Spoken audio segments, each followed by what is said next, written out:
Mercredi 13 mai, le temps est calme. Bonjour à tous, c'est parti pour une nouvelle journée générique.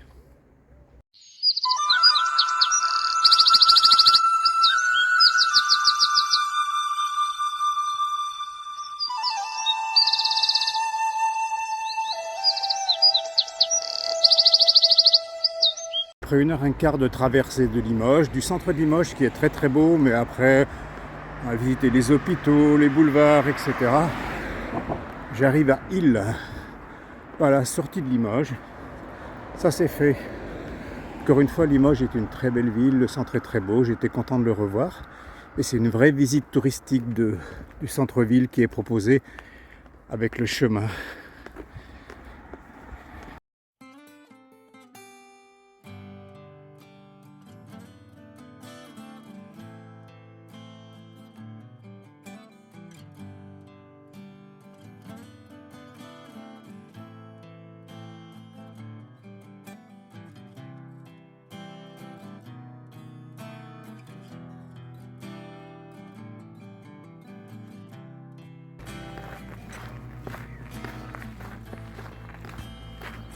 Bon, une journée pas vraiment passionnante aujourd'hui, indépendamment du temps. Et ce sera pire dans 2 jours a priori d'après la météo.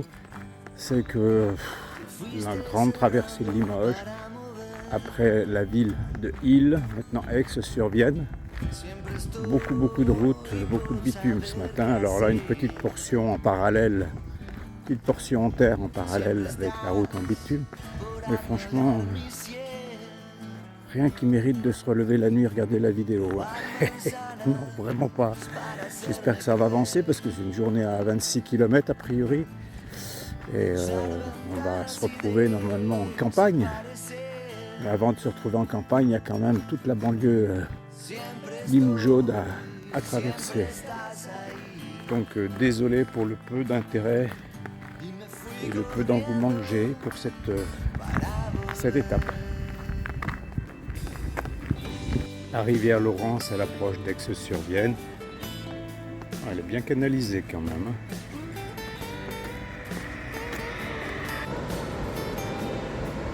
La Vienne à Aix-sur-Vienne. Bon, ça fait plaisir de voir autre chose que du bitume. Je devrais en manger encore quand même aujourd'hui du bitume.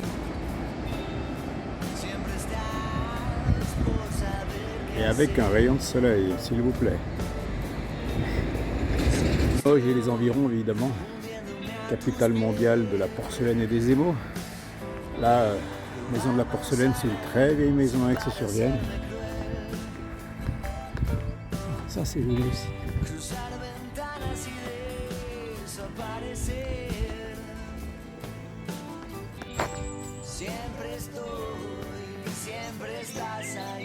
Le temps est en train de s'affoler, il est midi. J'ai encore 2 heures de marche et je viens de trouver un petit abri miraculeux. Donc je vais faire ma pause sandwich parce que franchement, ça va nous tomber quelque chose sur la tête. Oula. Le vent souffle fort aujourd'hui. Et là, je viens de rencontrer un monsieur qui marche comme moi, qui s'appelle Claude. Donc je vais essayer de parler un peu plus tard, parce que ce monsieur il marche depuis très longtemps, et il a 79 ans. Il est formidable.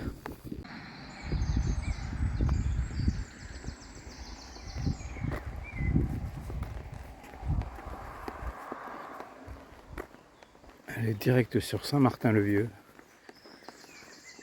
avant Lavignac et Flavignac. Pouf.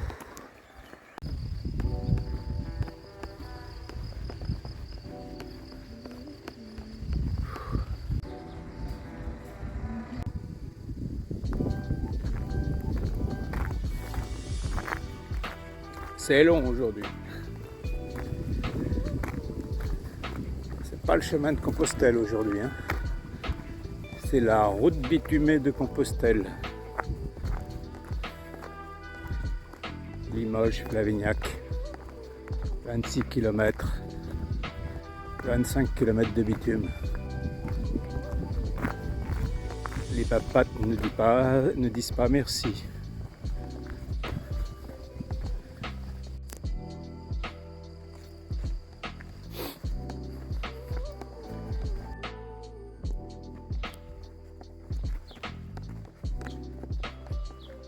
Allez, 3 km encore et c'est fini. Arrivé à Flavignac, enfin, au terme de cette étape longue, trop longue. Bon, mais je suis content d'être à Flavignac pour des raisons personnelles et c'est un pèlerinage aussi, Flavignac, puisque j'ai un oncle, une tante et des cousines qui ont habité longtemps ici et ça me fait plaisir d'arriver en cette ville dans laquelle je ne suis pas allé, je ne suis pas venu depuis très longtemps. Voilà. Et voilà l'église de Flavignac, la belle église de Flavignac. Ah oui. Alors là, il y a un grand gag. Non, non. Alors là, il y a un gag. Un garçon de 79 ans que j'ai rencontré tout à l'heure, dont je vous ai déjà parlé, vient de retrouver un sac de couchage qu'on croyait lui avoir volé et a demandé à son épouse entre-temps qu'on lui en rapporte un. Je vais foutre du deuxième sac, je vais le porter la nuit. Non. Claude, lève les yeux qu'on te reconnaisse quand on va te revoir. Non, ça personne. Après ce moment de rigolade, on a dîné ensemble dans la promiscuité. Et c'est ainsi que s'est terminée la soirée. Donc il est temps pour moi de dire générique s'il vous plaît.